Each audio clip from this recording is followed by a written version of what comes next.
জিলহজ মাসের চাঁদ ওঠার আগেই যারা কুরবানি করতে সক্ষম, আমরা যারা কুরবানি করতে চাই তাদেরকে নখ চুল এগুলো কাটতে নিষেধ করা হয়, তাই না? চাঁদ উঠে গেলে নখ চুল এগুলো কাটতে নিষেধ করা হয়, এটা হাদিসেই আছে। আর এর আগে কেটে ফেলতে বলা হয়, যে নখটা আগে কেটে ফেলেন, চুলটা আগে কেটে ফেলেন, দাড়ি আবার কাটতে যায় না, নখ আর চুল।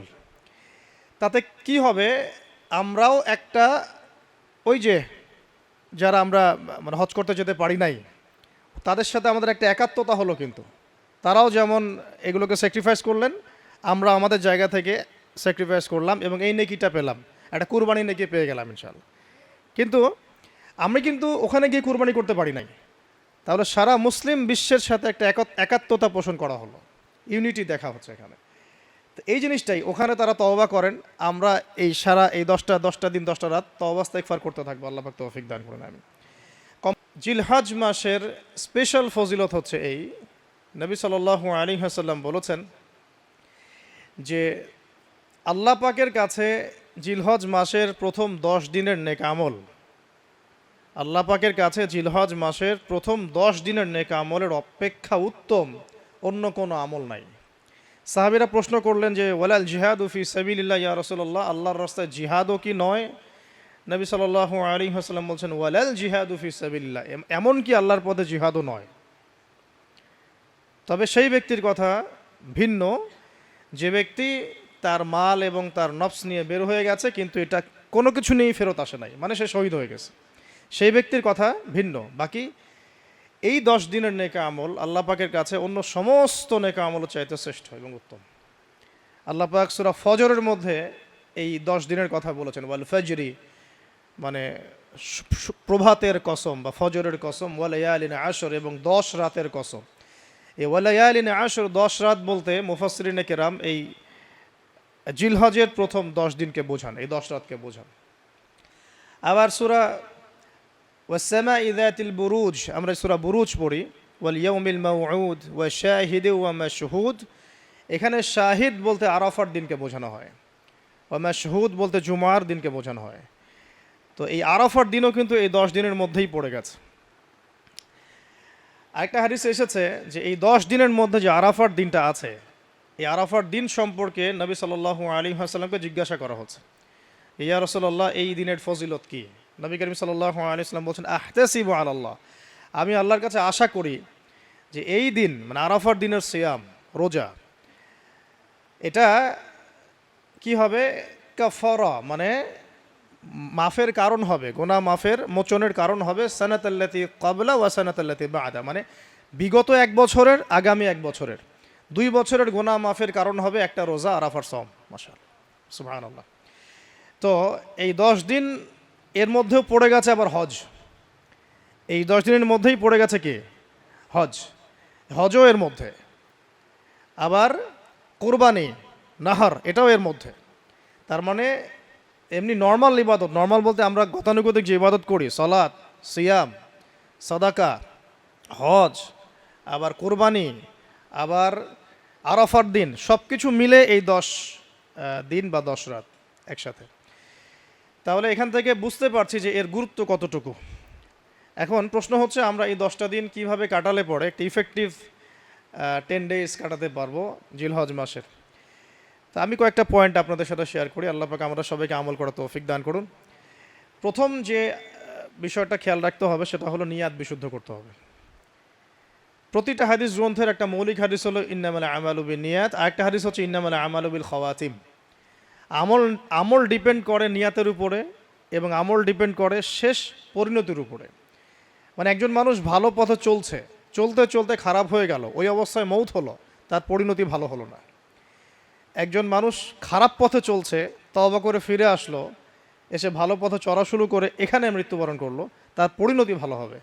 ইন্নামাল আমালু বিল খাওয়াতিম, আমল শেষের উপর নির্ভর করে, আর আমরা তো জানি না যে কার শেষ কখন। এই কারণে সবসময় আমলে ব্যস্ত থাকা উচিত। আল্লাহ পাক তৌফিক দান করুন। আল্লামা তাকি উসমানী দামাত বরাকাতহু, তার উস্তাদ তাকে বলতেন, তিনি তার কিতাবে লিখেছেন যে আমার উস্তাদ আমাকে বলতেন, আমার শাইখ আমাকে বলতেন যে প্রতিদিন দেহের যেমন খোরাক আছে ঠিক তেমনি প্রতিদিন আত্মার খোরাক জোগাড় করো। প্রতিদিন দেহের খোরাকের জন্য আমরা 5বার 3বার 4বার খাওয়া দাওয়া করি, নাস্তা খাই, সব মিলে 4-5বার খাওয়া দাওয়া করি, পানি পান করি, ভিটামিন নেই, প্রোটিন নেই, কার্বোহাইড্রেট নেই, মিনারেলস নেই, তাই না? দুধ খাই, কত কি খাই। তো এগুলো দেহের খাবার। অনেকে এর সাথে আবার হারামও কিছু খাবার খায়। আর রুহের খাবার, প্রতিদিন রুহের খাবার জোগাড় করো। তিনি বলছেন এভাবে যে অন্তত একটা সময় নামাজের পরে, হক ফজরের পরে বা মাগরিবের পরে বা আসরের পরে কিছুক্ষণ ধীর স্থিরভাবে নীরবে বসে থাকো, আল্লাহর জিকির করতে থাকো, কোরআন তেলাওয়াত করতে থাকো, তাসবিহ তাহলিল করতে থাকো, আল্লাহর কাছে দোয়া করতে থাকো, হোক শেষ রাতে বা ফজরের পর বা মাগরিবের পর বা এশার পর, আপনার সুবিধা মতো সময়। ফজরের পর করতে পারলে বেশি ভালো হয়, শেষ রাত্রে করতে পারলে বেশি ভালো হয়। তো তার উস্তাদ তাকে বলতেন এটা হলো আত্মার খোরাক, এর মধ্য দিয়ে আমরা আত্মার খাবার পাই। আত্মা অসুস্থ হয়ে গেলে দেহ সুস্থ থাকে না।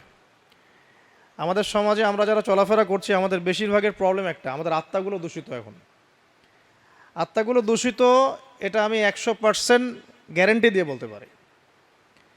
আত্মা দূষিত না হলে আমাদের চোখের হেফাজত করা সহজ হতো। আত্মা দূষিত না হলে আমাদেরকে সলাতে আসতে এত বেগ পেতে হতো না। আত্মা দূষিত না হলে সদাকা জাকাত দিতে মনের মধ্যে এত কণ্ঠতা, কি বলবো, এত মানে কনজাস্টেড ভাবনা চিন্তা আসতো না। আত্মা দূষিত না হলে কিন্তু আমরা আল্লাহ পাকের বিধান পালনে এত যুক্তি বিজ্ঞান দর্শন খুঁজতাম না। মানে আমাদের আত্মা কিন্তু অলরেডি করাপ্টেড। তো এটা নিজের বিবেকের সাথে প্রশ্ন করলেই পাওয়া যাবে, আয়নার সামনে দাঁড়ালে। তো এই আত্মা এখন বিশুদ্ধ করার জন্য আল্লাহ পাকে মৌসুমগুলো দিয়েছে। এই 10 দিন আমরা প্রথম যে কাজটা করতে পারি সেটা হলো নিয়াতটা বিশুদ্ধ করা আগে, যে আমি প্রত্যেকটা কাজ আল্লাহ পাকের সন্তুষ্টির জন্য করছি। এর আগে যারা দিনের পথে চলেছেন, কাজ করেছেন, শ্রম দিয়েছেন, দায়ী ছিলেন, মুহাদ্দিস, মুফতি, মুজাহিদ তারা ছিলেন, তারা একটা বিষয়ে খুব খেয়াল রাখতেন। অনেকগুলো কিতাব পড়াশোনা করে এই জিনিসটা আমি পেয়েছি, অনেকগুলো কিতাবই আছে, যে তারা যে কোনো কাজ করার আগে একটু ধীরস্থিরভাবে বসতেন বা 1 মিনিট একটু চিন্তা করতেন, আগে নিয়াতটা খালাস করতেন, আমি এই কাজটা আল্লাহর জন্য করছি। আমরা ব্যস্ততার সাথে অনেক সময় চলাফেরা করে এই নিয়াতটা খালাস করার সময় পাই না। তো আগেকার যারা বড় বড় বুজুর্গ ছিলেন তারা নিয়াতটা আগে খালাস করে নিতেন, এই কাজটা আমি আল্লাহর জন্য করছি। তারপরে কথা বলা শুরু করতেন, তারপরে নামাজে দাঁড়াতেন, তারপরে সদাকা করতেন, তারপরে দার্স দিতেন। মানে আগে একটু চুপ করে বসে থাকতেন যে আমি কাজটা আল্লাহর জন্য করছি। সো আমরা একটু এই যে 2-3 দিন হাতে আছে আমাদের, নিয়াতটা আগে বিশুদ্ধ করব, যে আমি যে আমলই করব সেটা নামাজ হোক, রোজা হোক, হজ হোক, জাকাত হোক, কোরবানি যাই হোক, শুধু আল্লাহর জন্য করব, শুধু আল্লাহর জন্য, শুধু আল্লাহর জন্য, শুধু আল্লাহকে রাজি খুশি করার জন্যেই সব করতে হবে। এটাই হলো আপনার বিশুদ্ধ নিয়াত। এরপরে এই 10 দিনের মূল কাজ হবে তওবা করা। এই 10 দিন বেশি বেশি আল্লাহর কাছে তওবা ইস্তেগফার করতে হবে, কারণ এই 10 দিনে হজ আছে। আর হজের সময় আরাফার মাঠে যে হাজিরা অবস্থান করেন, বলা হচ্ছে যে আরাফার মাঠে কোনো হাজি যদি 1 মিনিটও অবস্থান করে তার হজ হয়ে গেছে। এত গুরুত্বপূর্ণ। দেখেন, এখন যদি আরাফার মাঠে গিয়ে আমি 6 মাস বসে থাকি, ওই ফজিলত পাবো না যা ওই সময় পাবো। এটা আল্লাহর হুকুম, আল্লাহর হুকুমের এহমিয়ত এটা। এখন যদি আমি আপনি আরাফার মাঠে বসে থাকি সারাদিন সারা রাত, ওই ফজিলত পাবো না যেটা হজের সময় পাওয়া যাচ্ছে। হজের মাঠে, আরাফার মাঠে যত হাজিরা আসবে, লক্ষ লক্ষ হাজি, তাদেরকে উদ্দেশ্য করে আল্লাহ পাক বলেন, ফেরেশতাদেরকে বলেন, দেখো আমার বান্দারা কি চায়, দেখো ওরা উস্কো খুস্কো চুল নিয়ে এসেছে, ধুলো মলিন হয়ে এসেছে। আল্লাহ পাক বলেন তোমরা সাক্ষী থাকো, আমি তাদেরকে মাফ করে দিলাম। আরেকটা জায়গা আছে যে ওই দিন আল্লাহ রাব্বুল আলামিন এত অধিক সংখ্যক বান্দাকে জাহান্নাম থেকে মুক্তি দেন যেটা আর কখনো দেন না, এবং ওই দিন শয়তান নিরাশ হয়ে পড়ে। তাহলে এই 10 দিনে আমরা যারা যেতে পারছি না হজে, আমাদের কাজটা তাদের সাথে একাত্মতা পোষণ করে তওবা করতে থাকা।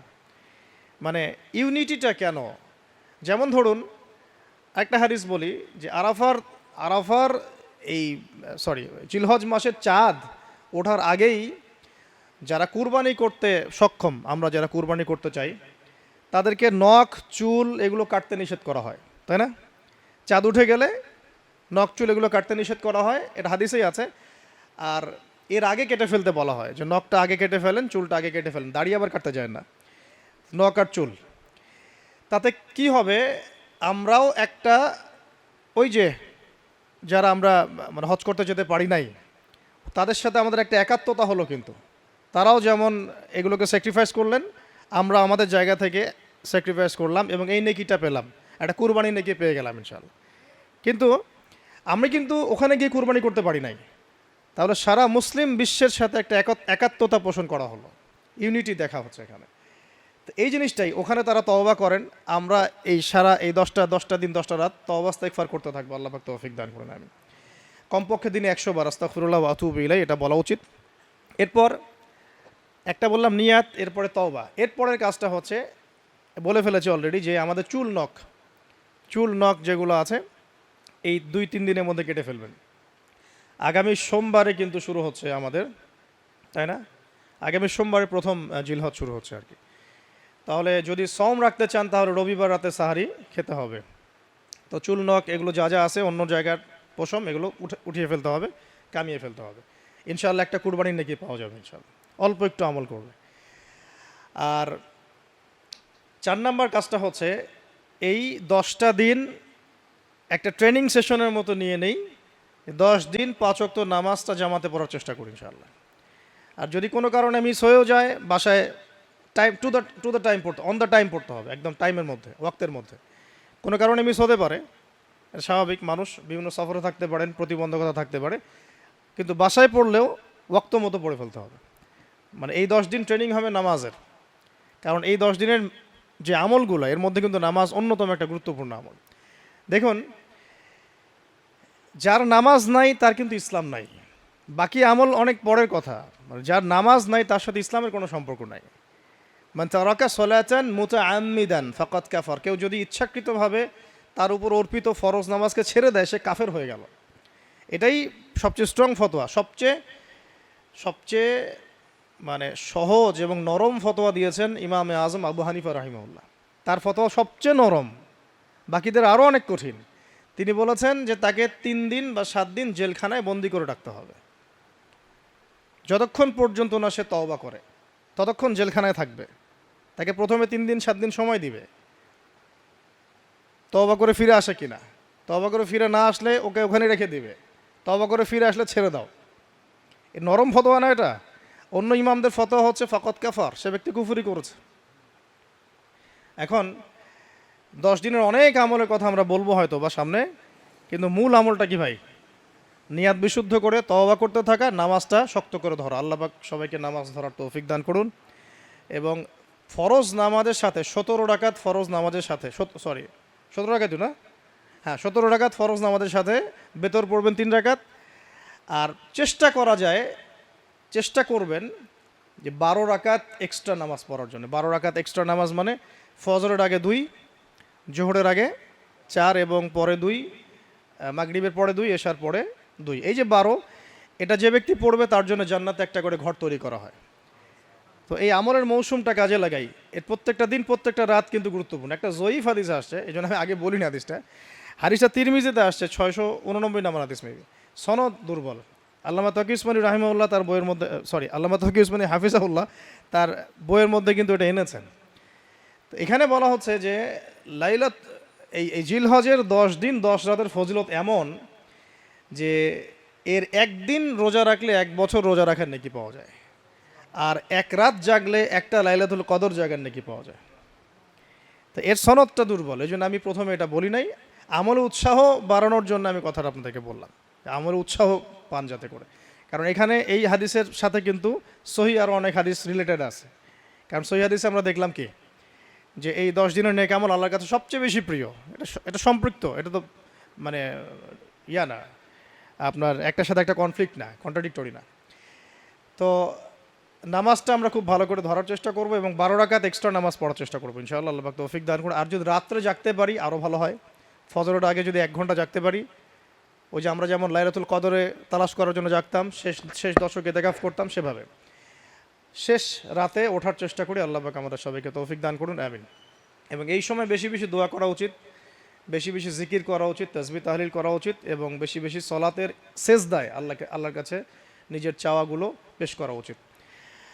আর এরপরে আমরা যে কাজটা করব এই 10 দিনে, সেটা হলো সওম রাখা, গুরুত্বপূর্ণ কাজ, রোজা রাখা।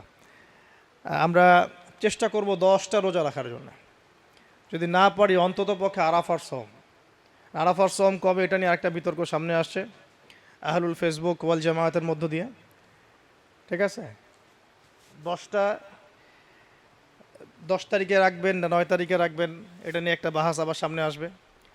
তা আমি আমার পক্ষ থেকে আপনাদেরকে একটা সলিউশন দিই যে আরাফার সম 9 তারিখ। ঠিক আছে, আরাফার মাঠে যেদিন হাজিরা থাকবেন, অনেক কনফিউশন দেখতে পারেন, আপনি 2 দিনই রেখে দিবেন, ঝামেলা শেষ। কোনো সমস্যা, একটা রোজা রাখলে কি এমন হবে? আরও ভালো, আমরা তো ইয়াং, আমরা রাখতে পারবো না ইনশাল্লাহ, না খেয়েও রাখতে পারবো ইনশাল্লাহ। পানি যদি নাও খেতে পারেন, 1 ঢোক পানি খেয়েছেন সাহারিতে, ওটা দিয়ে রোজা রাখা যাবে না ইনশাল্লাহ। রোজা রেখে দুই বেলা খেলছি আমরা, একটু মজা করলাম আর কি, গল্প করতেছি আপনাদের সাথে। রোজা রেখে 2 বেলা খেলা হয়েছে পানি ছাড়াই, আর এই গরমেই তো ঘামছি। আর যদি দেখা যায় আপনি 1 ঘন্টা 2 ঘন্টা 3 ঘন্টা খেলতে থাকেন রোদের মধ্যে, কি অবস্থা হবে? তো আমরা পারবো, আমাদের মনের মধ্যে শয়তান কিছু দুর্বলতা সৃষ্টি করে, আল্লাহর পথে বেরিয়ে গেলেই দেখবেন শক্তি আল্লাহর পক্ষ থেকে আসে। অনেক সময় অলসতা আসতে পারে, যে মনে হয় পারছি না, মনে হয় পারবো না, এইটা যখন নেমে যাবেন দেখবেন পারছেন ইনশাআল্লাহ। তো আমরা সহজ সমাধানে যাই, 2টা রোজে রাখবো ইনশাআল্লাহ। ঠিক আছে, কি হবে তাহলে? আগের 1 বছর, পরের 1 বছর, 2 বছরের গুনাহ মাফ হবে ইনশাআল্লাহ। ঠিক আছে, তো এখন আমরা আরাফার সম তো আসতে দেরি আছে, আমরা এই 10 দিন যতগুলো করে সম্ভব রোজা রাখার চেষ্টা করি। যেহেতু সোমবারেই শুরু হচ্ছে, সোমবার আবার রোজা রাখা কি সুন্নাহ, সোমবার একটা রাখতে পারি, আবার বৃহস্পতিবার একটা রাখতে পারি, 2টা হয়ে গেল। আবার আরাফার 2টা রাখতে পারি, 4টা হয়ে গেল। অন্তত 4টা-5টা রাখার চেষ্টা করি, আর যারা পারবেন 10টাই রাখার চেষ্টা করেন। আল্লাহ পাক তৌফিক দান করে নেবেন। আর এই 10 দিনে আরেকটা আমল হচ্ছে, আমরা যারা হজে যাই নাই তারা কি করব? আমরা এখন কুরবানি করব এখানে। তো কুরবানির সময় আইয়ামে তাশরিকের যে দিনগুলো আসবে, এই সময় বেশি বেশি এই যে তাকবীর পড়তে হয়। তাকবীরটা কি? আল্লাহু আকবার, আল্লাহু আকবার, লা ইলাহা ইল্লাল্লাহ, আল্লাহু আকবার, আল্লাহু আকবার, ওয়ালিল্লাহিল হামদ। এটা আমরা বেশি বেশি পড়ব। পাশাপাশি কুরবানির পশু ক্রয় করবেন। কুরবানির পশু ক্রয়ের সময় আমি বলছি যে শোডাউন, আইওয়াস এগুলো করতে যাবেন না, আপনার সামর্থ্যের সেরাটা কিনবেন। এবং মানুষকে, যে বলছি, মানুষকে দেখানোর জন্য নয়, শুধু আল্লাহকে রাজি খুশি করার জন্য আমি পশু কিনবো, হোক ছোটো, তো কী হচ্ছে?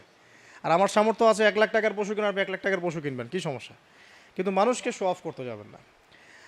আর এই পশুটার প্রতি মহব্বত রাখতে হবে, তাকে একটু আদর করতে হয়, তাকে নিজ হাতে খাওয়াতে হয়, তাকে নিজ হাতে গোসল দিতে হয়। মানে এগুলো করলে তার প্রতি মহব্বত সৃষ্টি হয়। এটা কেন? কারণ এইটা কিসের স্মৃতি? এটা ইব্রাহিম আলাইহিস সালাম আর ইসমাইল আলাইহিস সালামের সেই ত্যাগের স্মৃতি। ঠিক আছে, তো এখানে 10 দিনের সবচেয়ে বড় বড় 2টা আমল হচ্ছে কিন্তু হজ আর এই কোরবানি। হজ আর কোরবানি। আর এই হজ আর কোরবানির পুরো যে সিলসিলাটা আর সুন্নাটা, এটা ইব্রাহিম আলাইহিস সালামের পরিবারের সাথে সম্পৃক্ত। হজের এক একটা কাজ খেয়াল করে দেখেন, তাওয়াফ, কাবাঘর, সাই, হ্যাঁ, জামজাম, এগুলো সব কার সাথে সম্পৃক্ত? ইব্রাহিম আলাইহিস সালামের স্মৃতির সাথে সম্পৃক্ত। ওই শয়তানকে পাথর নিক্ষেপ করা, সব কিছুই। আর এই নাহর, যে নাহরটা আমরা করি, এটার ঘটনা আপনারা সবাই জানেন। এটা নিয়ে ইনশাআল্লাহ ঈদের আগে আগে লেকচার বা খুদ আসবে। এখানে একটা জিনিস শিক্ষা দেওয়া হচ্ছে, অনেক বিস্তারিত আজকে আর কথা বলবো না, এটা বলে শেষ করছি। একটা জিনিস শিক্ষা দেওয়া হয়েছে, আল্লাহর হুকুমের সামনে আত্মসমর্পণ করা। কুরবানির মূল শিক্ষা কি ভাই? আল্লাহর হুকুমের সামনে আত্মসমর্পণ করা। কোনো যুক্তিতেই ধরবে না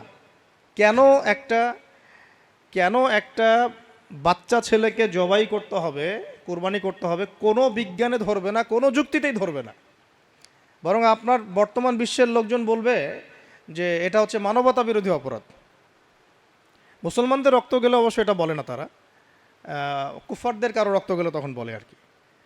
মুসলমানরা মরে শেষ হয়ে গেলেও কোনো সমস্যা নাই, ওটা তো মানবতা বিরোধী অপরাধ না, বরং মানবতার খেদমত হয়েছে ওদের হিসাবে। মুসলমানরা মরলে ওরা মনে করে যে পয়জনগুলো গেল আর কি। ঠিক আছে, তো সময় আসবে ইনশাআল্লাহ, এই দিন নয়, আরও দিন আসবে না ইনশাআল্লাহ তাআলা। চলতে থাক, আমরাও দেখতে থাকি কতদূর পর্যন্ত যায় ইতিহাস। তবে এটা সত্য যে সব সময়ের পরিবর্তন হয়, এই সময়েরও পরিবর্তন হবেই ইনশাআল্লাহ আযজা ওয়া জাল, কেউ থাক বা না থাক। তো ওইদিকে যাচ্ছি না, মূল চেতনাটা কি ভাই? আল্লাহ পাকের হুকুমের সামনে মাথা নত করে দেওয়া। একটা এক্সাম্পল দিয়ে আপনাকে বোঝাই। হারাম শরীফে নামাজ পড়লে কত নেকি হয়? 1,00,000 গুণ, নববীতে 1,000, হারামে কত? মানে আমি বাইতুল্লাহর কথা বলছি। 1,00,000, 1 ওয়াক্ত নামাজ পড়লে 1,00,000 ওয়াক্তের নেকি, 1 রাকাত নামাজ পড়লে 1,00,000 রাকাতের নেকি। এখন হাজিরা এখন কাবা ঘরে নামাজ পড়ছেন মনে করেন, হ্যাঁ, এখন তাদেরকে মিনায় যেতে হয় না, মিনায় যায় রাত্রি যাপন, ওখানে গিয়ে জোহর থেকে নিয়ে পরের দিন ফজর পর্যন্ত 5 ওয়াক্ত নামাজ পড়তে হয়। ঠিক আছে, এখন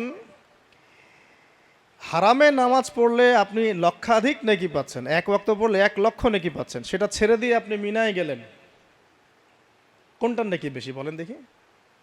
এখন হারামের নেকি বেশি হবে না মিনায় নামাজ পড়ার নেকি বেশি হবে? কি বুঝলেন আল্লাহর হুকুম দেখি?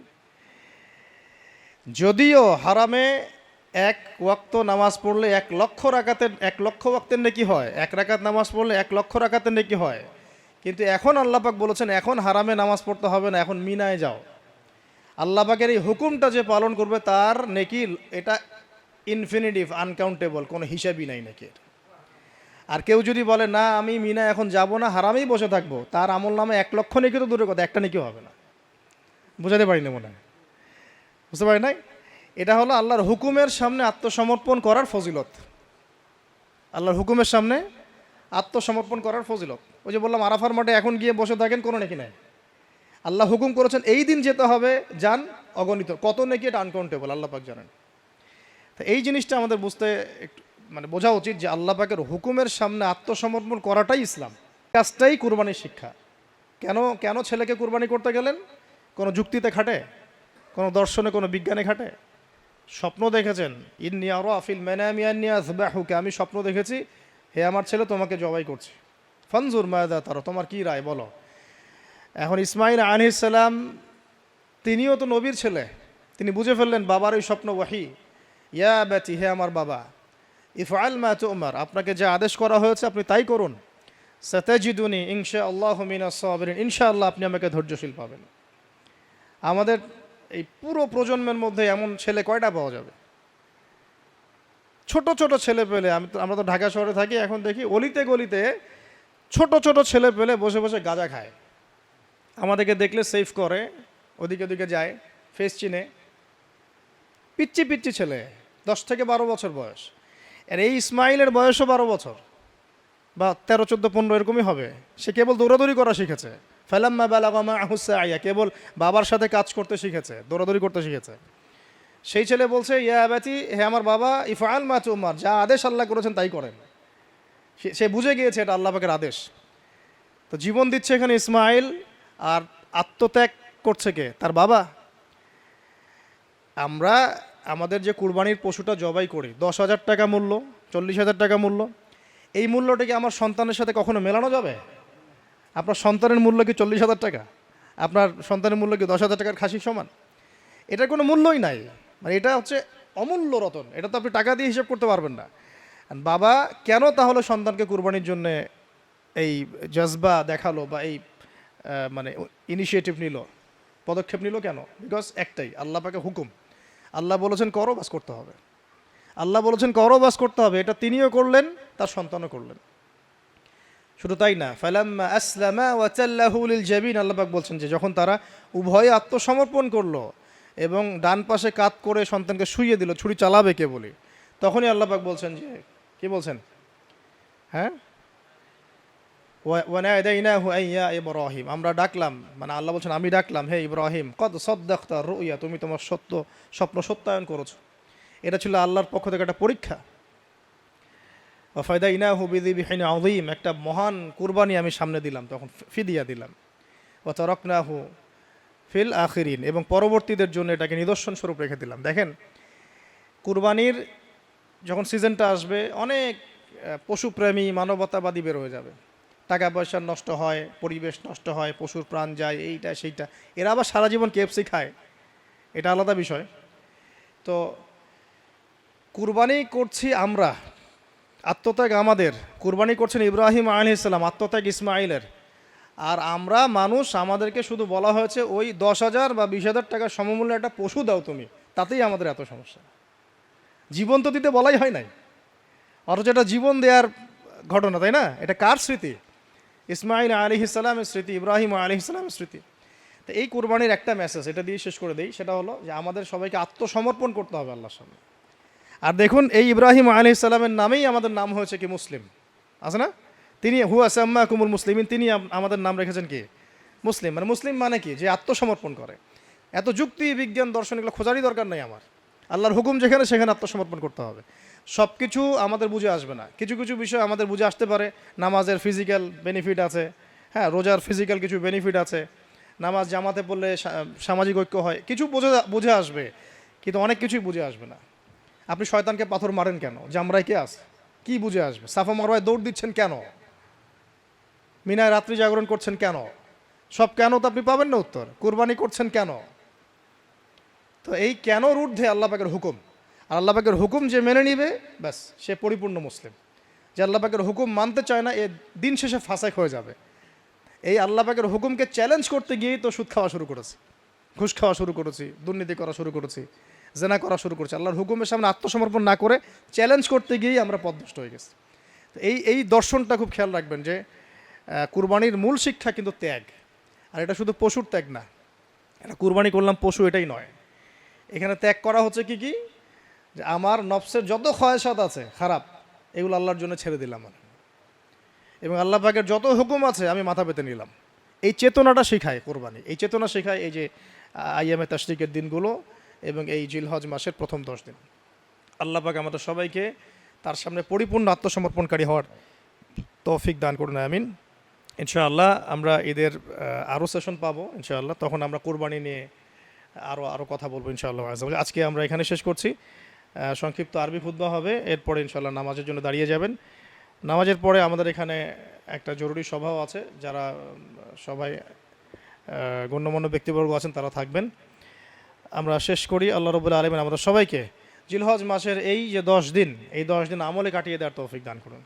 বেশি বেশি নামাজ এই দিন আদায় করার তৌফিক দান করুন, আমাদেরকে সওম রাখার তৌফিক দান করুন, তাসবিহ তাহলিল জিকির আজগার দোয়া কালামের মধ্যে সময় কাটানোর তৌফিক দান করুন, এবং মানুষকে আল্লাহর পথে দাওয়াত দেওয়ার তৌফিক দান করুন, কোরবানির পশু ভালো পশু কেনার তৌফিক দান করুন, এবং হাজিদের সাথে একাত্মতা পোষণ করে আরাফার দিন সওম রাখার তৌফিক দান করুন, এবং সর্বোপরি কুরবানির মধ্য দিয়ে আত্মত্যাগের চেতনা, আত্মসমর্পণের চেতনা আমাদের সবার মধ্যে আল্লাহ রাব্বুল আলামিন বদ্ধমূল করে দিন, আমিন।